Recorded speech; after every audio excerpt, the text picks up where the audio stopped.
시청자 여러분 안녕하십니까? 이진수입니다. 법률방송과 이승만 학당이 함께 공동으로 진행해온 자유, 대한민국 이야기. 오늘 14회를 마지막으로 이야기를 마무리하고자 합니다. 지난 1화부터 6화까지 함께 해주신 이승만 학당의 교장 이영훈 교수님을 자리에 모셨습니다. 교수님 안녕하세요. 네, 안녕하십니까?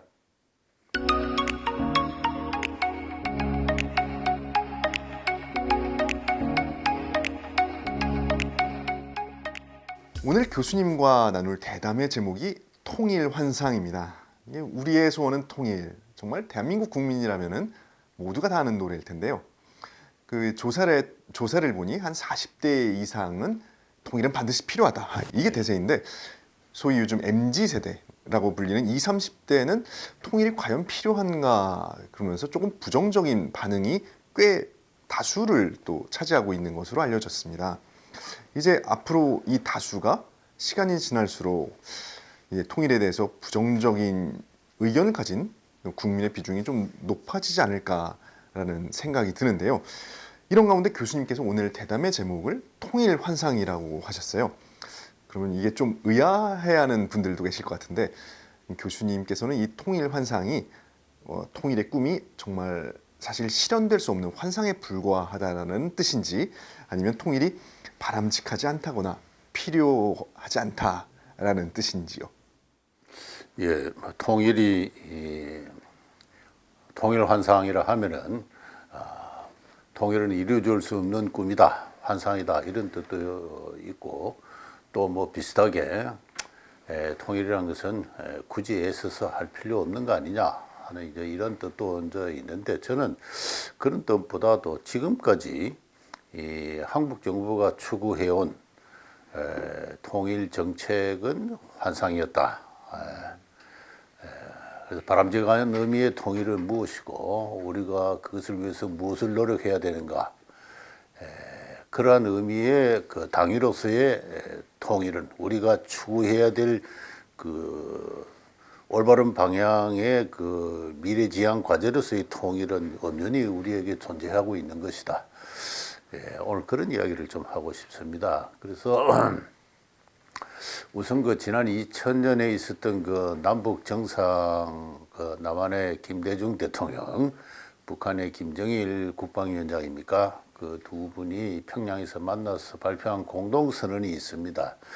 이게 이제 참 통일 문제와 관련해서 하나의 큰 그 획기를 이룬 하나의 사건이 있는데 이 공동선언은 그 5개 항으로 이루어져 있습니다. 근데 뭐 다 소개할 수는 없고 그걸 요약하면은 한 3가지가 되겠는데요. 첫째는 민족의 통일 문제는 우리 민족끼리 힘을 합쳐서 해결한다. 이게 이제 첫 번째 합의고, 그다음에 두 번째는 남측의 그러니까 남한의 그 낮은 단계의 국가연합. 뭐 정확히 말하면 김대중 대통령의 통일 방안이었습니다만은 그 낮은 단계의 국가연합과 북한이 1980년 이후 이래로 주장해온 그 고려연방제에 의한 그 연방제 통일안이 서로 공통점이 있다. 또 이걸 인정한다고 했습니다. 그러니까 남측의 그 남한의 주장에 따르면은 그 낮은 단계의 그 국가연합을 추진한다 하는 이런 게 두 번째 큰 합의고요. 세 번째는 이제 이 두 정신에 기초해서 이산가족 상봉을 보다 적극적으로 추진하고 기타 남북 간의 교류, 경제, 사회, 문화의 교류를 활성화한다.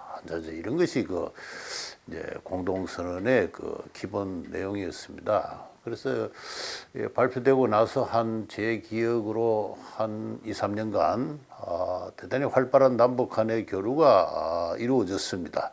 우선은 뭐 좀 다수 국민에게 좀 생소하기도 했습니다만 한반도기가 그려졌고 한반도기를 앞세워서 남북 간의 그 축구 선수들의 경기가 있었습니다. 그때 이제 그 태극기를 들고 들어가려는 우리 국민들을 또 저지하고 한반도기를 틀어라 이런 식의 그 남북한의 국가연합을 상징하는 이런 그 행사도 있었고요. 또 남북한의 뭐 체육인뿐만 아니라 뭐 여러 가지 그 예술, 특히 그 가수들 뭐 이런 분들도 교류가 있었고 그랬는데 지내놓고 보면은 그것이 다 모두가 하나의 일회성의 행사였다는 겁니다.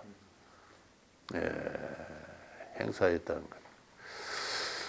그래서 김대중 대통령 말기에 이르기까지 말년이 되면 더 이상 남북 교류도 뜸해지고 이런 상황이 되니까 들려오는 재미있는 일화가 있어서 지금 들려드리겠습니다. 연세대학에서 그 김용섭이라는 유명한 한국사 연구자 교수가 있었습니다. 이분은 김대중 대통령의 그 남북 공동 선언에 상당한 기대를 하고 있었던 모양이에요.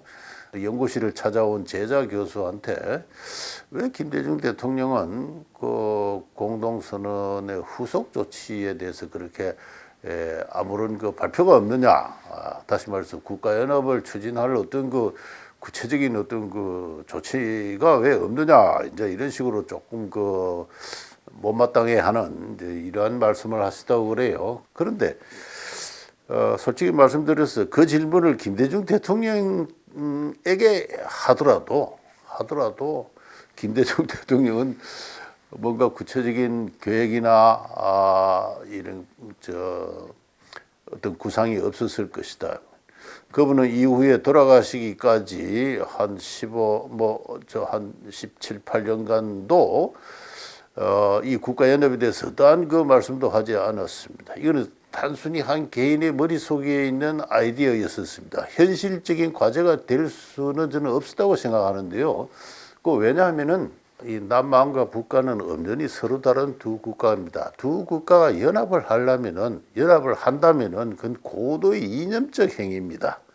그래서 이념이 같을 때 이게 연합이 가능한데 남한과 북한의 이념이 같은 나라가 아닙니다. 뭐 같지 않다는 걸 넘어서서 서로가 서로의 존재를 부정하게 될 수밖에 없는 그런 수준의 적대적인 이념이기도 하죠. 저는 그런 이념을 갖고 있는 나라가 어떠한 아무리 선의의 노력을 해도 또 아무리 큰 양보를 해도 국가 연합을 이룰 방도는 현실적으로 없다고 생각합니다. 그래서 국민적 수준에 있어서 하나의 환상이었다는 겁니다. 아무래도 이룰 수 없는 일에 대해서 어떤 정치가가 발표를 하고 많은 국민이 갈채를 보낸 것 자체가 하나의 환상이 아니었느냐. 제가 그 점을 오늘 솔직히 좀 비판 겸 지적해 보고자 합니다. 아무리 낮은 단계의 국가 연합이라지만 그게 그리 쉬운 단계가 아니라는 것은 사실 그 김대중 대통령이나 또 우리 국민 모두가 다 잘 알고 있는 사실이 아니었을까 좀 싶습니다.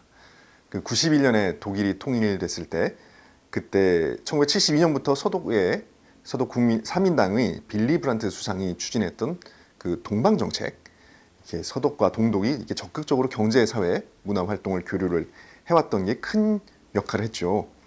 그래서 98년에 취임한 김대중 대통령도 이거를 잘 알아서 햇볕 정책을 추진했던 게 아닐까 싶습니다. 독일의 동방 정책처럼 우리도 이렇게 북한과 적극적인 교류를 펼치면서 이제 북한이 서서히 개방이 되고 이제 남북한이 하나의 경제적 공동체를 이뤄서 이제 서로 낮은 단계의 국가 연합을 이루면서 한 발자국씩 통일로 가는 길을 걸어갈 수 있지 않나, 그런 생각을 했던 게 아닐까 싶죠. 그래서 우리 국민 가운데서는 지금도 그런 통일 정책이 옳았다라고 평가하는 분들도 꽤 계시죠. 1991년에 독일이 통일이 되고 나서 그 다음 해인가는 소련 연방이 해체되었죠. 그리고 독일 통일 이전부터 이제 동구에 이제 민주화 바람이 불어서 동구 공산 체제가 해체되었습니다. 그 동구 공산 체제 해체, 독일의 통일, 소련 연방의 해체, 이제 이와 같은 세계사적 변혁을 이렇게 목도를 하면서 또 그 당시 북한 상황이 상당히 그 위태로웠습니다. 다들 아시는 대로 93년인가 북한의 배급제가 중단이 되고 나서 이후 한 5, 6년간 북한은 그야말로 뭡니까 대규모 아사가 발생하는 참극이 북한에서 발생을 했습니다.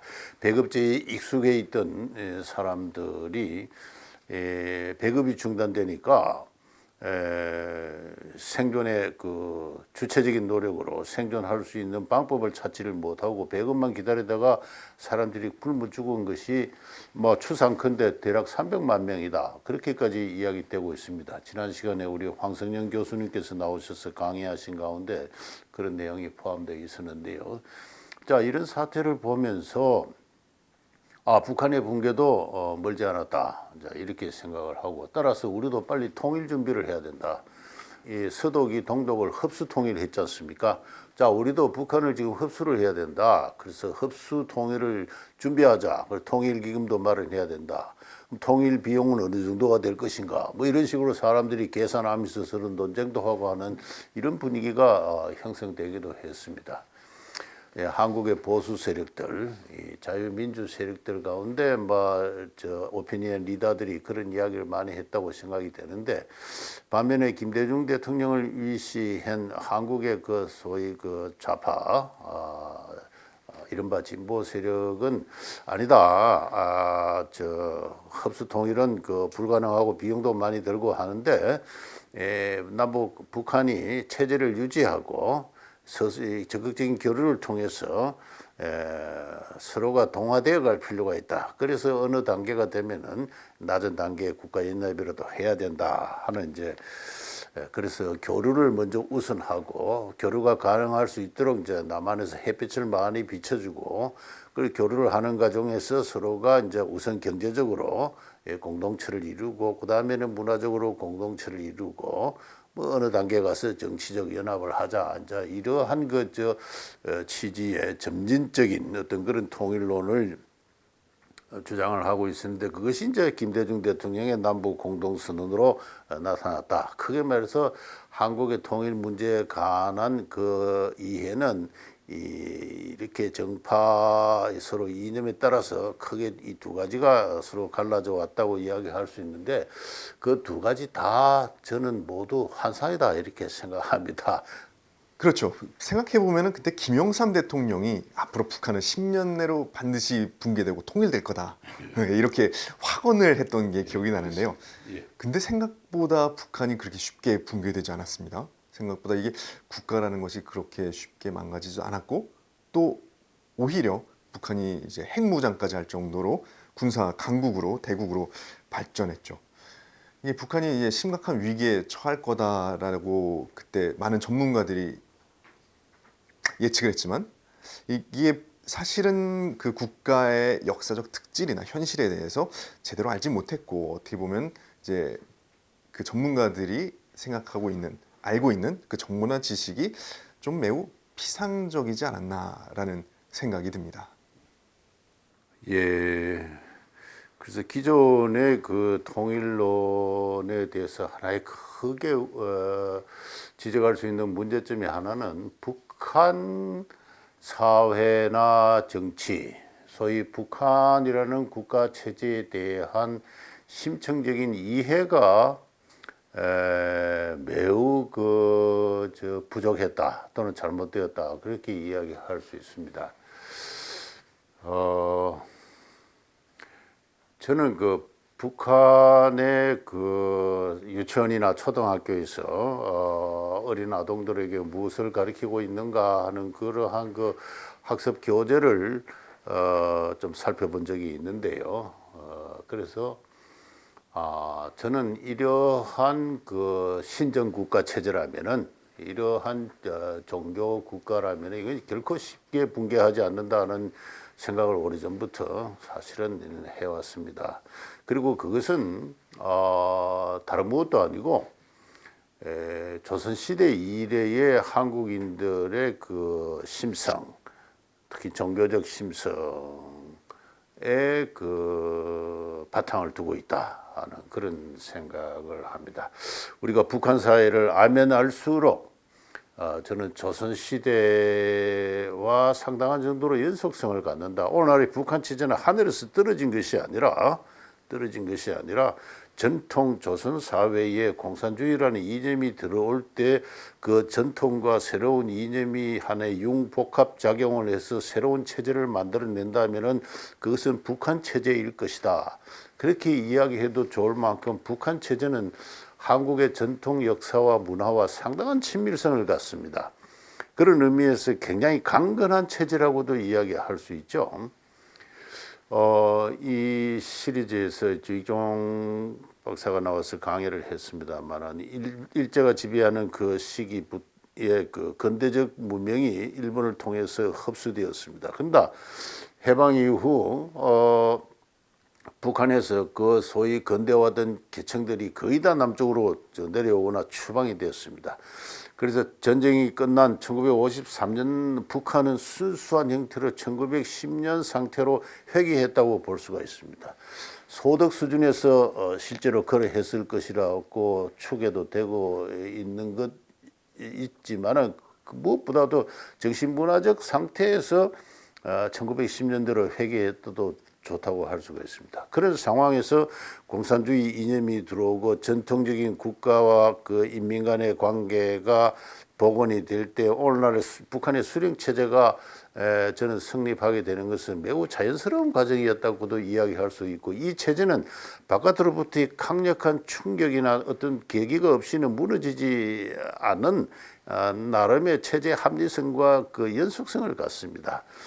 북한도 곧 붕괴할 것이다 하는 이러한 생각을 대통령이야 한국의 정치인, 지식인들이 늘없이 이야기를 했던 그런 시절이 있었습니다. 그래서 그런 것을 제가 한 가지 좀 문제점으로 지적하고 싶고요. 그 다음에는 독일의 분단과 통일의 역사에 대해서도 너무 모른다는 겁니다. 제가 그 도이치 현대사라는 책을 읽어보고 바로 그런 생각을 하게 되는데요. 그래서 그 책을 번역한 분과도 토론도 하고 이 자유주의, 자유민주의 이념이나 역사관에 입각해서 쓴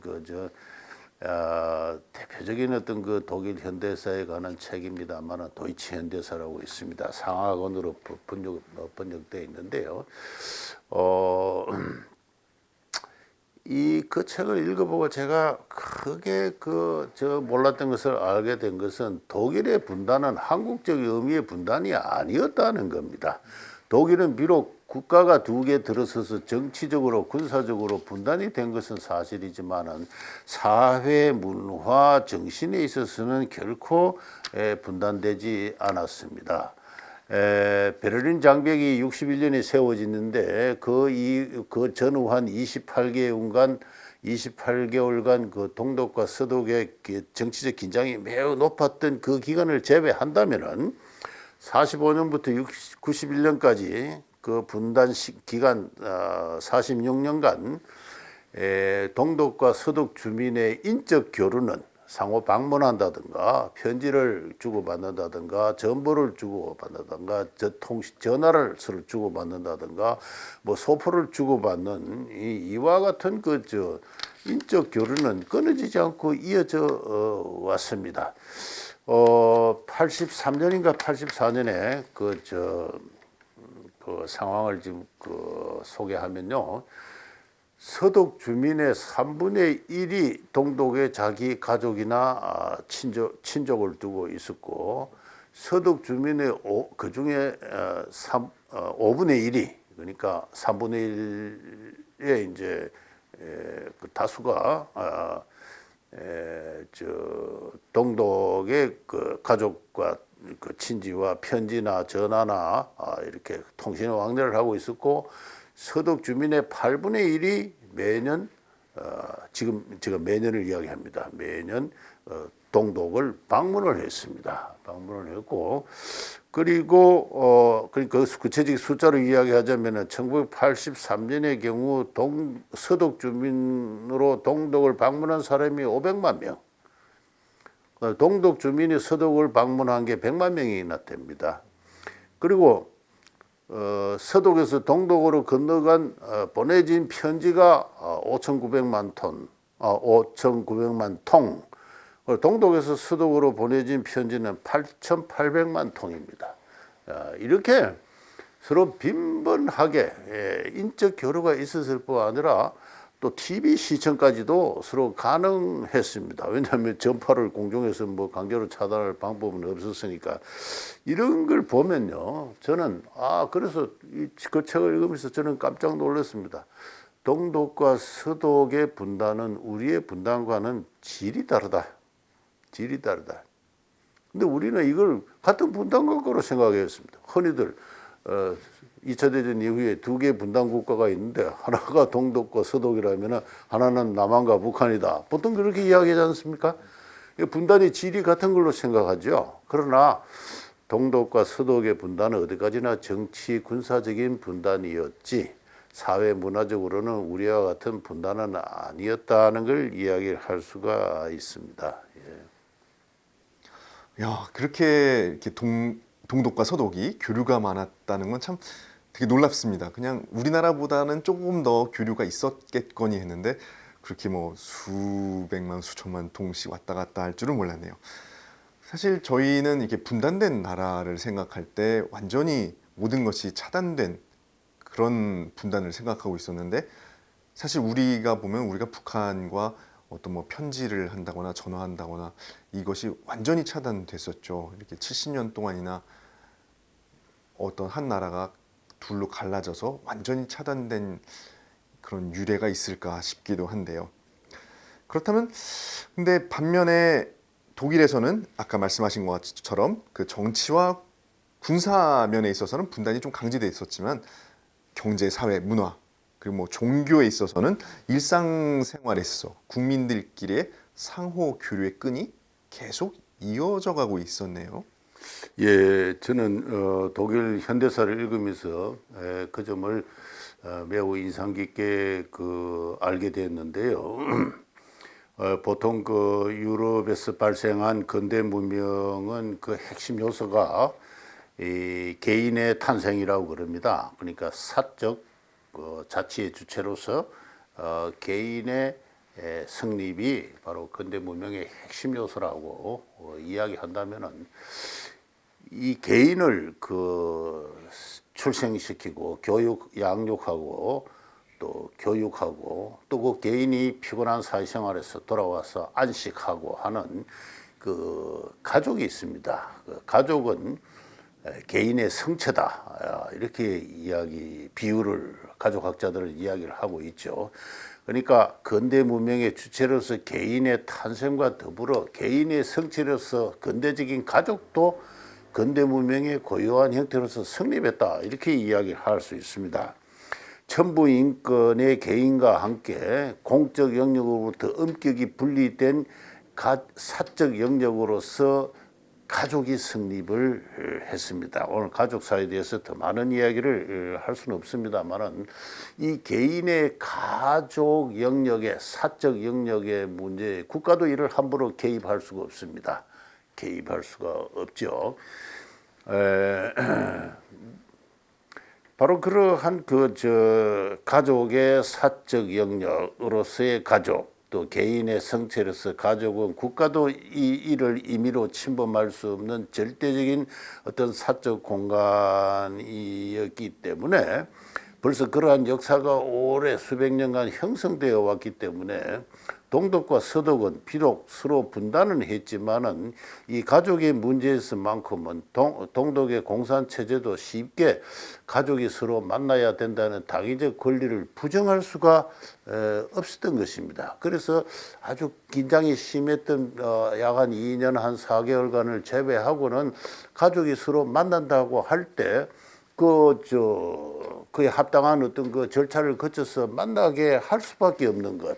이게 바로 독일의 근대 문명이었다고 한다면은 우리 한국에서의 분단은 삶과 죽음, 이성과 저성과 같은 절망적인 분리였습니다. 휴전선 건너에 내 아들이 있는데, 휴전선 너머에 내 아버지가 있는데, 내 아내가 있는데, 내 딸이 있는데 만날 수가 없는 겁니다.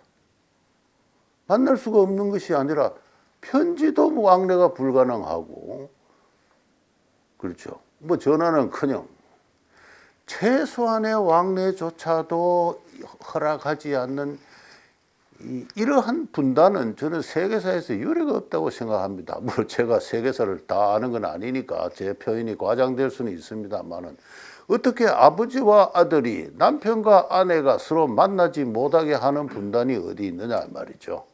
그래서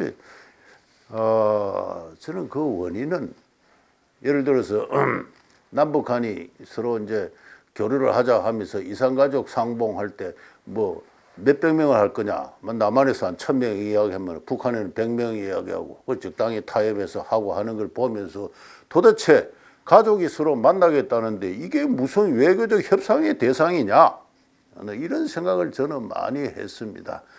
이 상시적인 경로를 열어놔 가지고, 그죠? 신청만 하면은 이렇게 서로 만날 수 있도록 해주는 것이 그 정상적인 인간 사회 아니에요? 그래서 저는 그런 걸 보면서, 아까 제가 북한을 알려면은 조선시대를 알아야 된다 하는 것과 마찬가지로 이 조선시대의 가족이란 게 어떠한 것인가를 알아야 됩니다. 조선시대에는 그럼 근대, 제가 조금 전에 이야기했는 개인의 성체로서 근대적인 가족이 있었느냐 하면 있지 않았습니다. 있지 않고, 가족이란 말도 없었고, 그죠? 있다면은 가권, 가속, 가솔 이와 같은 그 용어들이 있었는데, 그것은 노비를 포함한 비혈연인을 포함한 하나의 그 복합적인 생활 공동체를 이야기하는 것이었고, 오늘 같은 의미의 순수한 혈연적 구성으로서 가장의 통솔하에 있는 그런 가족의 개념이라는 건 조선시대에는 없었습니다. 가족이란 말은 20세기 일본에서 들어온 말이죠. 근대 민법과 함께 들어온 말이고, 조선시대에는 오늘날의 가족이라 보다도 집안, 하나의 집안 또는 문중 이와 같은 공동 제사 집단이 있었습니다. 3대, 4대, 5대 되는 그 조상을 제사하는 친족 집단이 있었는데, 그걸 하나의 집안이라고 그랬고, 그 집안 내에서 소규모 생활 공동체로서 가족이라는 것은 엄격하게 분리되어 있지 않았습니다. 그래서 바로 그런 것이 이제 분리되는 것이 이제 20세기 들어와서 이제 한국의 근대 가족의 성립과 발전의 역사라고 하겠는데요.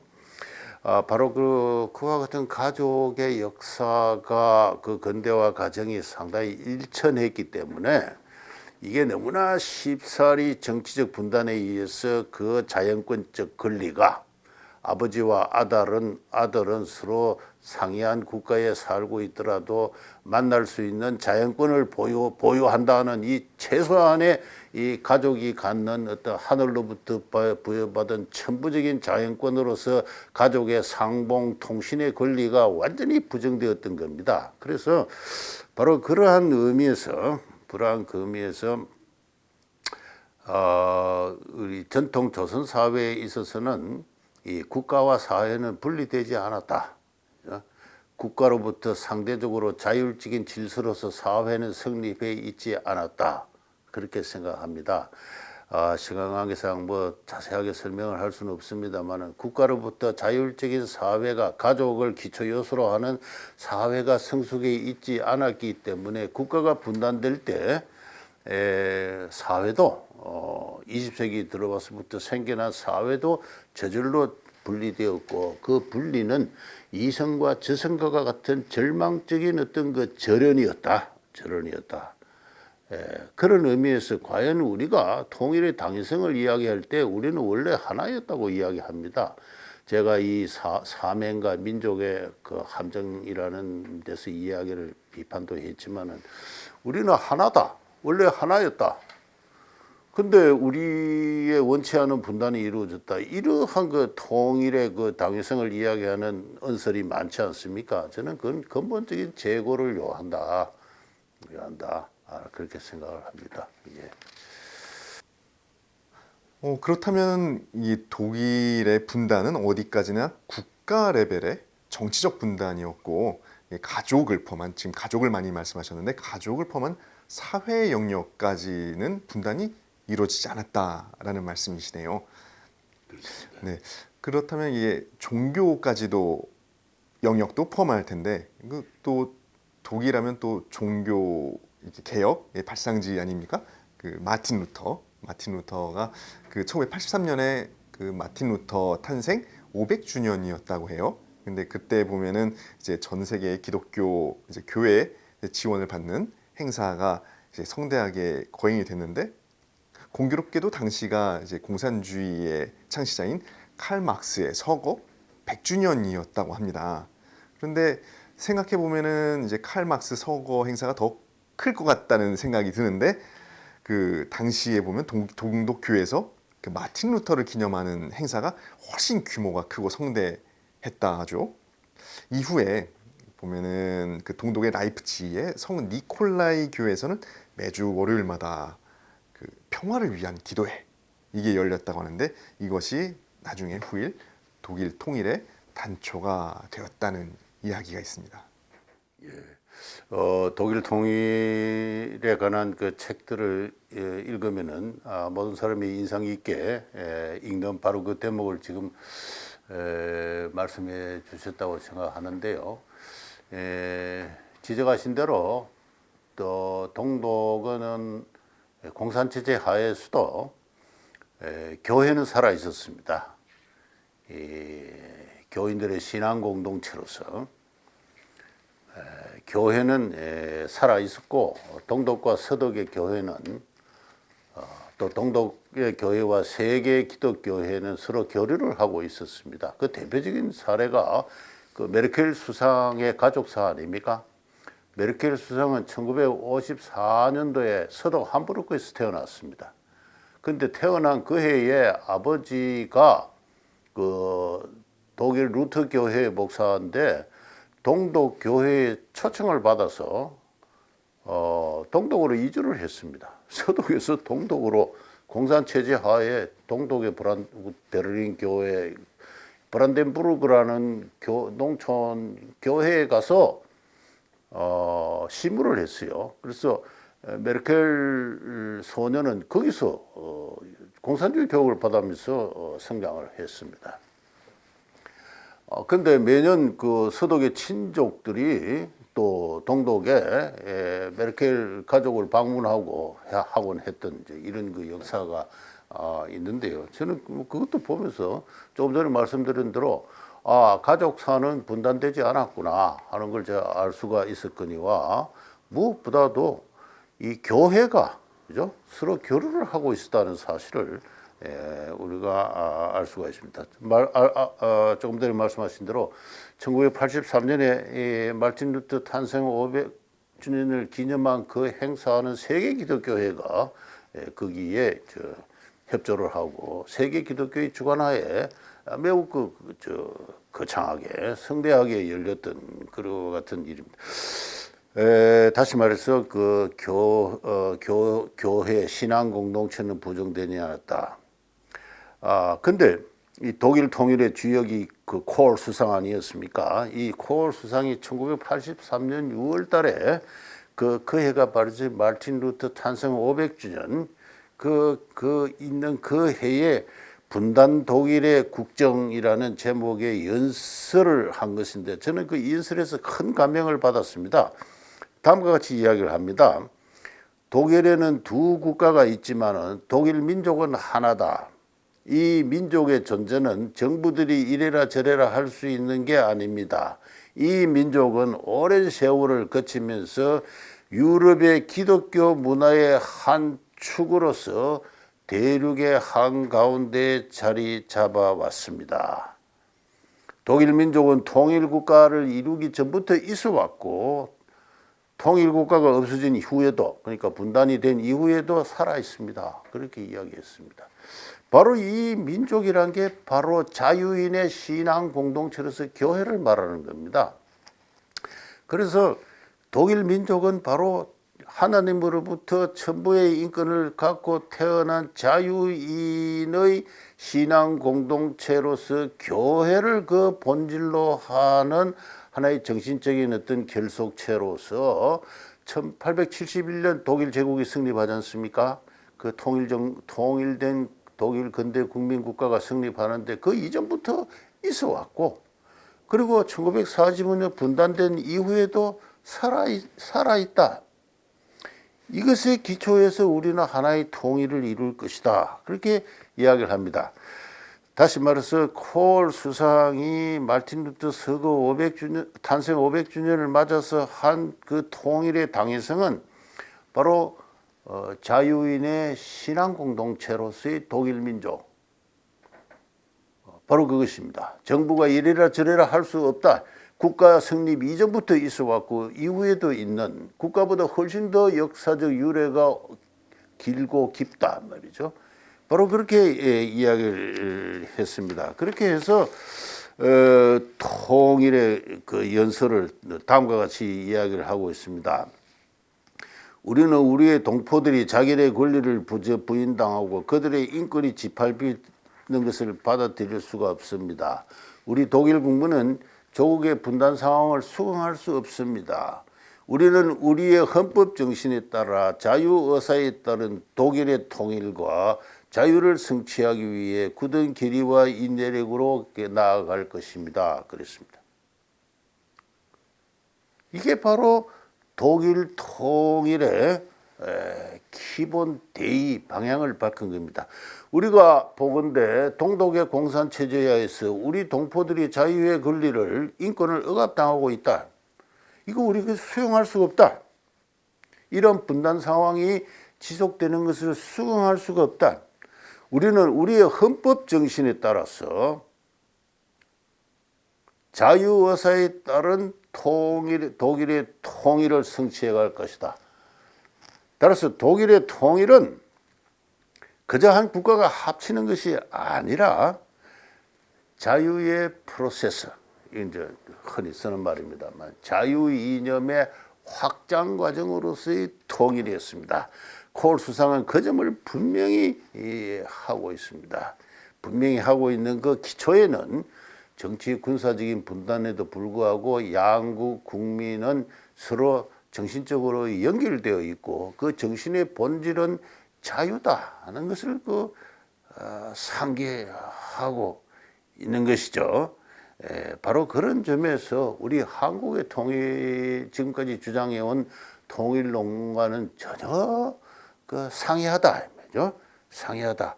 독일사와 같은 자유의 프로세스로서, 자유의 그 진행 과정으로서, 확장 과정으로서 통일을 이야기한 정치가는 아직 없었습니다. 없었고, 바로 그런 점에서 우리의 한국 통일론과는 큰 차이가 있고, 바로 그런 차이를 안고 있음을 제가 지적을 지금 하고 있는데, 바로 그 명제가 지금까지 통일론은 저는 환상이었다, 그렇게 이야기하는 겁니다. 예. 독일의 통일이 이렇게 동독 시민, 동독 국민의 자유를 회복하는 자유의 프로세스, 이 표현이 되게 인상적으로 들립니다. 교수님께서 지난번 3회 때 대담에서 민족주의 함정을 언급하셨어요. 그때 한국의 민족주의가 낮은 수준의 종족주의에 머무르고 있다라고 지적을 해주셨는데, 그러면 2000년대 그때 공동선언 했었죠. 그때 천명했던 우리 민족끼리 이런 것도 결국 낮은 수준의 종족주의라고 하겠는데, 이런 수준으로서는 지금 독일 통일에서 보는 것 같은 자유의 프로세스를 과연 실천할 수 있을까 하는 의구심이 듭니다. 그렇죠. 자유 이념을 배제한 포함하지 않는 민족주의만으로는 제가 초두에 말씀드렸습니다만 아주 낮은 수준이라 하더라도 국가연합을 저는 이룰 수 없다고 생각을 합니다. 1994년에 발족한 EU, 유럽연합을 보십시오. 여러 인종들, 여러 국가들이 하나의 국가연합을 이루었습니다. 오랜 세월 참 수많은 우여곡절을 거친 결과 드디어 유럽연합이 성립했는데, 그것은 자유, 박애, 평화, 통상이라는 큰 선진적인 이념에 기초해 있는 것입니다. 언젠가 한 말씀드렸습니다만 이후에 우리 애국가 같은 국가가 있습니다. 국가가 있는데 그 베토벤 고향곡 합창에 나오는 환희의 순가예요. 그 내용을 보면은 하나님의 큰 날개 아래 우리 모두는 하나의 형제다 하는 거 아닙니까?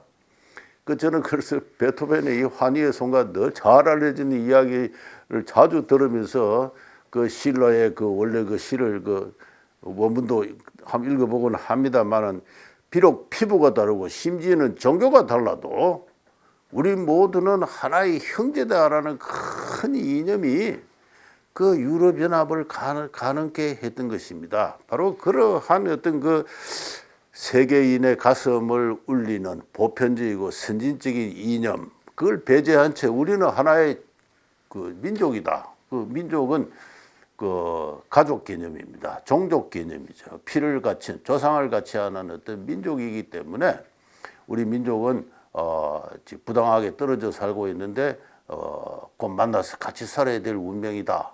예. 개별 가족의 자연권으로 서로의 상봉의 권리는 그렇게 철저하게 부정을 하고 있으면서 그 실현할 수 없으면서 아주 높은 수준의 종족 수준의 가족을 이야기를 하면서 필연적인 상봉과 해후 만남을 이야기를 하고 있습니다. 한국의 민족주의가 원래 그런 것은 아니고 이 종족주의에다가 자유주의 이념이 가미되어서 우리 대한민국을 그 건립하고 산업화를 이룬 이념으로서 역사적 역할이 있었지만은 이게 한 3, 40년 전부터 이 종족주의로 변질해 왔다 하는 이런 이야기를 제가 했는데요. 1995년에 북한에서는 그 헌법을 개정을 해서 북한 민족을 김일성 민족이라고 정의했습니다. 북한 헌법 전문을 보면은 김일성 수령은 민족의 태양이시며 민족 통일의 구심이다 이렇게 이야기했습니다. 그래서 오늘 북한 사람들과 만나서 이야기를 하면은 민족이라 하면은 김일성 민족입니다. 따라서 2000년에 남북한의 그 두 정상이 만나서 우리 민족끼리 했을 때 북한 사람들의 입장에서 정의된 우리 민족끼리의 내용은 우리와 다릅니다. 북한에서 이야기하는 민족은 벌써 다른데 어떤 우리 민족끼리라고 이야기를 할 수 있는가 하는 그런 그 의문을 좀 품어보기도 했습니다. 예, 그만큼 민족주의라는 개념은 그것이 저 보편적인 것이라기보다도 굉장히 특수적이고 시대에 따라서 그 개념이 변해오는 그런 것이다 하는 걸 제가 지적하고 싶은 것입니다. 예. 그럼 이제 이 대담의 폭을 좀 넓혀서 통일의 국제 관계, 국제 환경의 문제를 좀 살펴볼까 합니다. 그 북한의 김일성이 1980년 10월 노동당, 조선노동당 제6차 대회 사업 총화 보고에서 조국의 자주적 평화 통일을 이룩하자라는 제목의 연설을 했어요. 이때 나온 연설을 정리한 게 오늘날 북한의 통일 방안인 고려연방제입니다. 북한이 주장하는 고려연방제, 이제 우리 민족끼리의 자주적 평화 통일이 국보법 폐지, 미군 철수, 평화협정 체결 이런 우리의 좀 국가 체제를 흔들어 버릴 위험이 많이 있다고 보는데요. 2000년 당시 김대중 대통령이 북한의 연방제 통일함과 본인의 낮은 단계의 국가연합이 공통점이 있다고 했을 때 이러한 위험 요소를 잘 인지하고 있었던 걸까요? 예, 김대중 대통령은 대단히 그 영민한 지성의 소지자였다고 생각합니다. 그래서 북한의 연방제 통일안이 내세우는 이와 같은 선결 조건들, 남한의 민주화를 요구하고 그 민주화의 일환으로서 국보법을 폐지하라, 공산당을 용인하라, 그다음에 평화협정을 맺어라, 미군을 철수해라. 이런 조건 하에서 자주적으로 우리 민족끼리 통일하자는 이와 같은 북한의 제안이 갖는 어떤 체제 위협적인 요소를 잘 알고 있었다고 생각합니다. 김대중 대통령은 그런 북한의 요구를 적절히 컨트롤할 수 있다고 믿었거나 아니면 남한도 통일을 위해서는 그렇게 바뀌어갈 필요가 있다고 생각했는지도 모릅니다. 본인이 정확하게 어떤 생각을 했는지는 잘 알 수가 없고 합니다만 어쨌든 오늘날에 그 김대중 대통령의 후계라고 할 수 있는 이 민주당 정권이나 또 보다 더 급진적인 정치 세력은 미군 철수, 국보법 폐지, 뭐 평화협정, 뭐 이 문재인 대통령 정부는 이 평화협정을 집요하게 추구를 했습니다만은 결국은 뭐 여러 가지 국제적 사정상 그것이 이제 실현되지 못했는데요.